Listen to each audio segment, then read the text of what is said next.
Road two hi tech industry সিরিজের সবচেয়ে বড় অংশ হচ্ছে গিয়ে আমরা কিভাবে হাইটেক ইন্ডাস্ট্রিতে ল্যান্ড করতে পারি। ব্যাপারটা এরকম যে অফকোর্স আমরা আমাদের অন্যান্য কাজ যেগুলো হচ্ছে গিয়ে অল্প আমার মেধা লাগবে বা যেখানে আসলে আমাদের সেরকমভাবে সময় দিতে হয় না, কিন্তু when you talk about high-tech industry, when you talk about high-tech industry, you need more effort, more time, more energy, and also more perks. More perks means, of course, a high salary and everything. So when you really talk about high-tech industry, it is kind of rocket science. তার হচ্ছে গিয়ে আমরা পৃথিবীর সবচেয়ে বড় বা পৃথিবীর সবচেয়ে কমপ্লেক্স জিনিসগুলোকে আমি সলভ করতে চাই।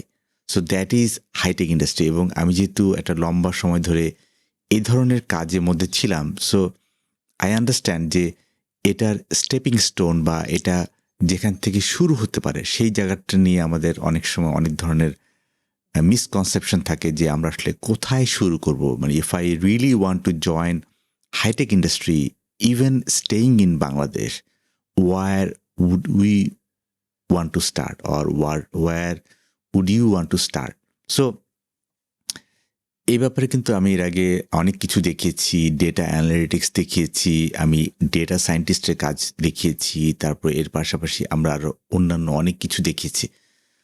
বাট দিন শেষে I must go back to that basics, যেখান থেকে আসলে আমার লাইফটা শুরু হয়েছে। যে আমি সবসময় চেয়েছি যে যন্ত্রকে কামলা খাটানোর জন্য, this is my aim, this is my objective, যে মানুষের কাজ অন্য, মানুষ কেন কায়িক পরিশ্রম করবে, মানুষ কেন সিম্পল লো হ্যাঙ্গিং ফ্রুট মানে যেগুলো যন্ত্রের মাধ্যমে করে ফেলা যায়, কেন মানুষ সেগুলো করবে।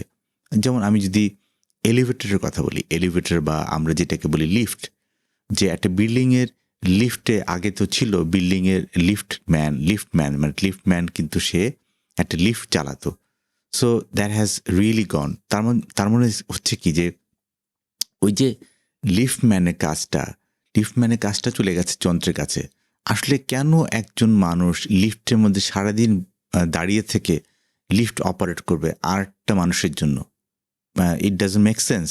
সো এই যে লিফটের মতো যে কারুকাজ, এই লিফট যে চলছে বা এলিভেটর চলছে, এই এলিভেটরের যে কাজটা, সেই রুল সেটটা কিন্তু এলিভেটরকে বুঝিয়ে দেওয়া হয়েছে। এলিভেটরকে বলা হয়েছে, ভাই তুমি এখন থেকে নিজে থেকে চলবা, নিজে থেকে সব কিছু করবা, মানুষ যেভাবে চাইবে সেভাবে তুমি চলবা, সেখানে একজন মানুষ ইন্টারফেস লাগবে না। তার মানে হচ্ছে গিয়ে একটা এলিভেটরের মধ্যে কিন্তু একটা এমবেডেড সিস্টেম আছে। একটা এমবেডেড সিস্টেম আছে এলিভেটরের মধ্যে, রিয়েল টাইম এমবেডেড। যে আমি বলছি যে আমি উঠেই বললাম যে আমি 4-এ যাব, আমি উঠেই বললাম যে আমি 9-এ যাব। সো আমি যখন আবার এলিভেটরের বাইরে থাকি, তখন এলিভেটরে যখন আমি প্রেস করি যে আমি 4-এ যাব, 5-এ যাব, 9-এ যাব, তো এর মধ্যে যে এমবেডেড সিস্টেম আছে, সেই এমবেডেড সিস্টেম চিন্তা করে যে আমি একই ফ্লোরে যদি 3টা এলিভেটর, প্যারালাল 3টা এলিভেটর থাকে, সেটার মধ্যে কোনটা আগে কল নিবে, এবং এর মধ্যে একই 3টা এলিভেটর 3টা ফ্লোরে কোথায় কোথায় কোন কলটা নিচ্ছে এবং কোন কলটাকে ওভাররাইড করবে।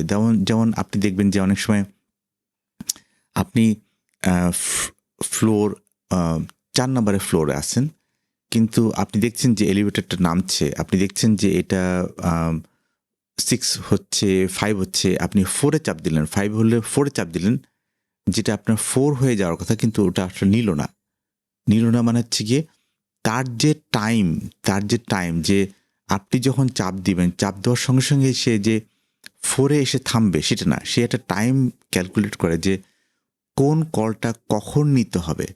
কলটা যদি টাইমলি না দেওয়া হয়, তাহলে কিন্তু একটা থ্রেশহোল্ড ভ্যালু আছে, সেই থ্রেশহোল্ড ভ্যালুর পার হয়ে গেলে সে তখন দেখে যে ওই সময়ে তাড়াহুড়া করে কিন্তু লিফট মানে এসে 4th ফ্লোরে দাঁড়াবে না। তার হচ্ছে ওই থ্রেশহোল্ড ভ্যালুটা কিন্তু তার জন্য একটা পয়েন্ট, যেটাকে এমবেডেড সিস্টেমকে দেখানো আছে যে তুমি এই ভ্যালুর নিচে হলে তুমি দাঁড়াবা, এই ভ্যালুর উপর হলে দাঁড়াবা না, তুমি চলে যাবা, আগের কলে চলে যাবা। সো দিন শেষে এখন এলিভেটর বা এই ধরনের অন্যান্য অনেক কিছুই এর মধ্যে অনেক এমবেডেড সিস্টেম আমরা দেখছি এবং আমার সবচেয়ে প্রিয় এমবেডেড সিস্টেম হচ্ছে গিয়ে গোপ্রো হচ্ছে গিয়ে যেই আম, মানে আমরা গোপ্রো ক্যামেরার কথা বলি, গোপ্রোর মধ্যে স্ট্যাবিলাইজেশনের কথা বলি, বা ইভেন আমার যে ক্যামেরাটা আছে, আমার সামনে যে ক্যামেরাটা আছে সেটা হচ্ছে কি একটা Insta Insta 360, I think it's a Insta 360, it's a beautiful camera, এবং আপনি দেখতে পাচ্ছেন দিস ইজ দ্য আউটপুট, এবং এটার মধ্যেও কিন্তু এমবেডেড সিস্টেম আছে। ইট হ্যাজ যেটাকে বলে বিল্ট ইন এআই, মানে আমি যদি একটু মাথা ঘুরাই বা মাথা এদিক ওদিক করি, তাহলে কিন্তু সে কিন্তু ক্যামেরা নিজ থেকে মাথা ঘুরবে, সব কিছু করবে। তার মধ্যে থেকে জেস্টার কন্ট্রোল, তারপর সব কিছু মিলিয়ে আমি যদি জেস্টার কন্ট্রোল করি সে এদিক ওদিক নাড়াবে। So it has some rule set plus some bit of AI, যে সে নিজের থেকে সিদ্ধান্ত নিতে পারে। সো ব্যাপারটা হচ্ছে কি, এমবেডেড সিস্টেমটা যদি আমি আপনাকে এভাবে বলি যে আমরা তো কম্পিউটার দিয়ে সব কিছুই করতে পারি, কিন্তু আমি হচ্ছে মিনিমালিস্ট, মানে আমার লাইফে আমি হচ্ছে মিনিমালিস্ট। আমি কেন একটা সিম্পল কাজের জন্য আমি ফুল কম্পিউটার ব্যবহার করবো, একটা ফুল হার্ডওয়্যার ফুল সফটওয়্যার কেন ব্যবহার করব? যেমন আমার এখানে যে ভোকাস্টার ওয়ান থেকে আমার এখানে আমার অডিও ইন্টারফেস হচ্ছে ভোকাস্টার ওয়ান। সো এই ভোকাস্টার ওয়ানের মধ্যেও কিন্তু একটা এমবেডেড সিস্টেম আছে, যার কাজ হচ্ছে গিয়ে ইনপুট নিবে, ইনপুট নেওয়ার পর সে দেখবে যে আসলে তার যে ভ্যালু আছে সেই ভ্যালুর মধ্যে এটা পড়ে কিনা, বা তার মধ্যে কিছু বিল্ট ইন প্রিসেট আছে, সেই প্রিসেটটা ঠিক মতো কি কাজ করাতে পারে কিনা। আর এর পাশাপাশি আমার টেবিলে তো হাজারো এমবেডেড সিস্টেম, যেমন যদি আপনাকে দেখায়, this is a kind of like embedded system. So আমার কথা হচ্ছে যে এভরিথিং, এবং এটার মধ্যে একটা অ্যান্টেনা, আপনারা দেখতে পাচ্ছেন যে এখানে একটা অ্যান্টেনা আছে। সো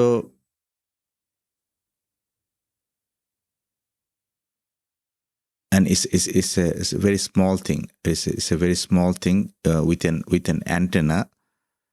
সো আমি এটা নিয়ে কি করছি সেটা পরে ব্যাপার, বাট আমার কথা হচ্ছে যে we have embedded system everywhere. আমার টেবিলের মধ্যেই প্রায় মনে করেন যে 50টা এমবেডেড সিস্টেম আছে।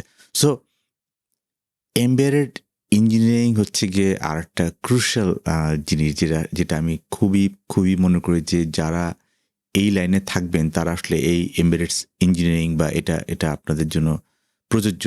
মেইন কথা হচ্ছে যে আমি কেন একটা ফুল কম্পিউটার ব্যবহার করবো একটা কাজের জন্য? আমার ধরা যাক আমার পুরো বাসায় আইওটি সেট আপ করা আছে। সো আমি যদি এই আইওটিটা অপারেট করতে চাই, why do I need a full computer? Why do I why can't I take a small part of a computing system and then do all the thing?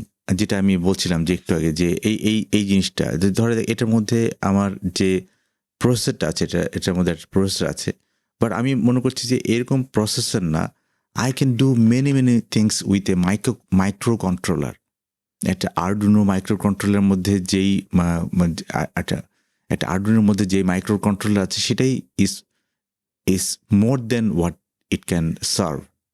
So embedded system হচ্ছে গিয়ে যন্ত্রকে কামলা খাটানো, এবং যত কম তাকে resource দিয়ে তাকে চালানো যায়, এবং যত কম খরচ করে চালানো যায়। সো আমি মনে করি যে যেটা আমি আপনাকে দেখালাম, যে it is a full blown kind of like it can run operating system like Linux, and there are many things we can run. But my point is যে আমরা আরও অনেক আরটস বা আরও অন্যান্য অনেক ধরনের মিনিমালিস্ট অপারেটিং সিস্টেম আছে, যে মিনিমালিস্ট অপারেটিং সিস্টেম আমরা এগুলো চালাতে পারি। সো দিন শেষে এমবেডেড ইঞ্জিনিয়ারিং কিন্তু আমার খুবই পছন্দ, এবং সেখানে you need to work on hardware because you need to understand the hardware part, you need to work on the software, you need to understand how to address the memory, and also FPGA, যেমন আমার সামনে বেশ কয়েকটা FPGA আছে, যেহেতু আমি গান শুনি, সুতরাং আমার মিউজিক ড্যাকের মধ্যে প্রচুর এফপিজিএ আমরা দেখছি। You need to have AD converter, analog to digital converter, and also you need to have many sensors. Like this is the sensor, this is sensor. So there are many things.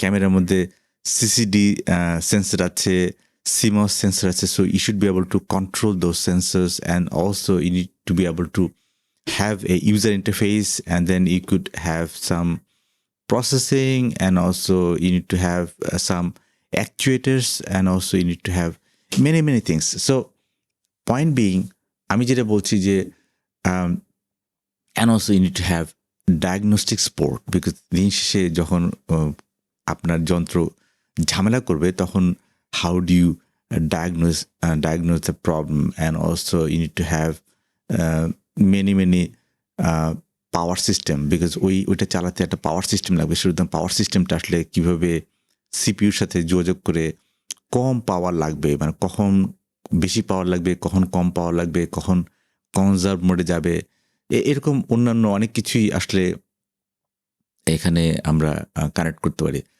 But দিন শেষে আমি মনে করি যে একটা Arduino দিয়ে আপনাদের life শুরু করতে পারেন।